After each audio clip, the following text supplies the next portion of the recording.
दोस्तों नमस्कार। सत्ता विमर्श में आपका स्वागत है। मैं प्रवीण कुमार। दोस्तों, आज हम दक्षिण भारत के एक ऐसे राज्य की राजनीति पर बात करेंगे जहां इसी साल के अंत में चुनाव होने हैं। जी हां, हम तेलंगाना की बात कर रहे हैं जहां पीएम मोदी धुआंधार तरीके से प्रचार कर रहे हैं। लेकिन बीते दिनों एक चुनावी सभा में बकौल पीएम मोदी एक ऐसे रहस्य से पर्दा उठाया कि सूबे के सीएम के चंद्रशेखर राव की जो बेइज्जती हुई सो हुई, बीजेपी का बड़ा नुकसान कर गए। वह यूं कि पीएम मोदी के इस खुलासे ने जाने अनजाने में कांग्रेस को एडवांटेज दे दिया। आप कहेंगे ये क्या बेतुकी बातें कर रहा हूं मैं। तो आइए सबसे पहले पीएम मोदी के इस भाषण की कुछ खास पंक्तियों को सुन लेते हैं। मैं आज पहली बार एक रहस्य खोलने जा रहा हूं। खोल दूं? सच बता दूं? बता दूं? बता दूं भाइयों? पहले कभी नहीं बताया, आज बता देता। और मेरे पत्रकार मित्रों से भी कहता हूं, जांच करवा लेना। 100% सच्चाई बताने आया हूं मैं आज। जब हैदराबाद म्युनिसिपल कॉरपोरेशन का इलेक्शन हुआ, भारतीय जनता पार्टी 40-45 सीटें जीत करके आ गई। 48 किसी को बहुमत नहीं मिला। केसीआर को सपोर्ट की जरूरत थी।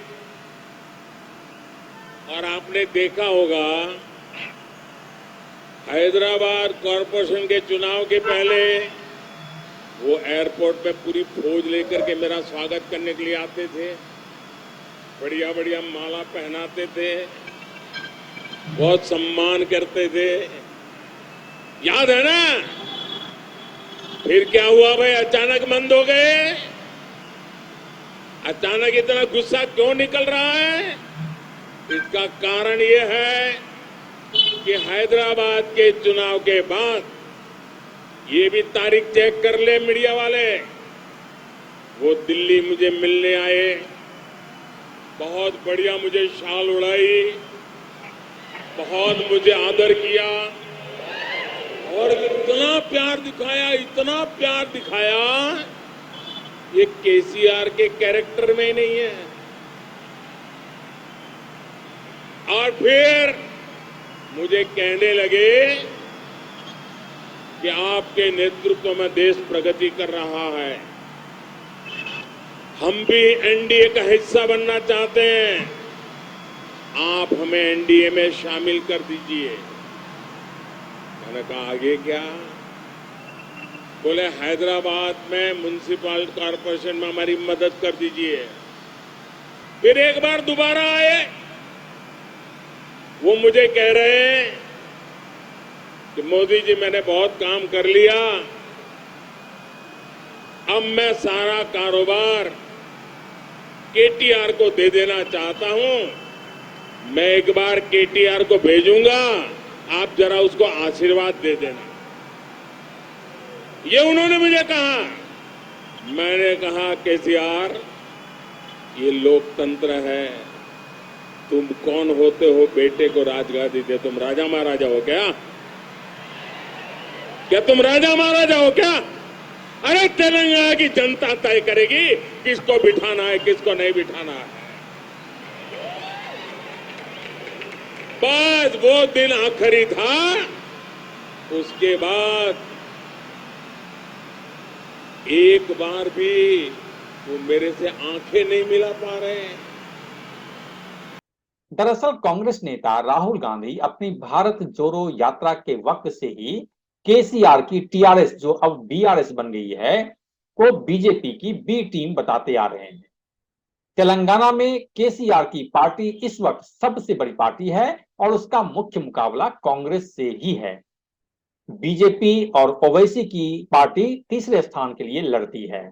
लेकिन पीएम मोदी को ऐसा लगता है कि हिंदी पट्टी की तरह दक्षिण के इस तेलंगाना में भी उनका चेहरा चल जाएगा और कुछ नहीं तो कम से कम कांग्रेस को तो नुकसान पहुंचा ही देंगे।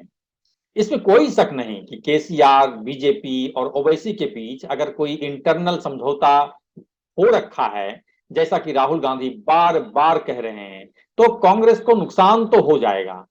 लेकिन पीएम मोदी ने जिस तरह से केसीआर की हरकतों से पर्दा उठाया है, उससे राहुल गांधी की आशंका सच साबित हो गई है और इससे तेलंगाना की जनता में राहुल गांधी और कांग्रेस पार्टी के प्रति भरोसा और बढ़ गया है। इससे इनकार नहीं कि केसीआर ने तेलंगाना की जनता को रिझाने में कोई कसर नहीं छोड़ी है।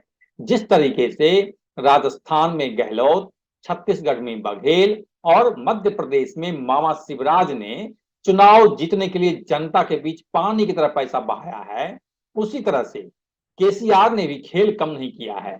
लेकिन भ्रष्टाचार ने तेलंगाना को जिस तरह से आर्थिक कंगाली के गर्त में धकेला है, जनता परिवर्तन चाहती है और कांग्रेस पार्टी में अपना भविष्य वह तलाश भी रही है। तो ऐसे में पीएम मोदी ने केसीआर के रहस्य से पर्दा उठाकर कांग्रेस की लड़ाई को आसान बना दिया है। फिलहाल के लिए इतना ही। सत्ता और जन सरोकार की खबरों के लिए देखते रहिए सत्ता विमर्श। नमस्कार।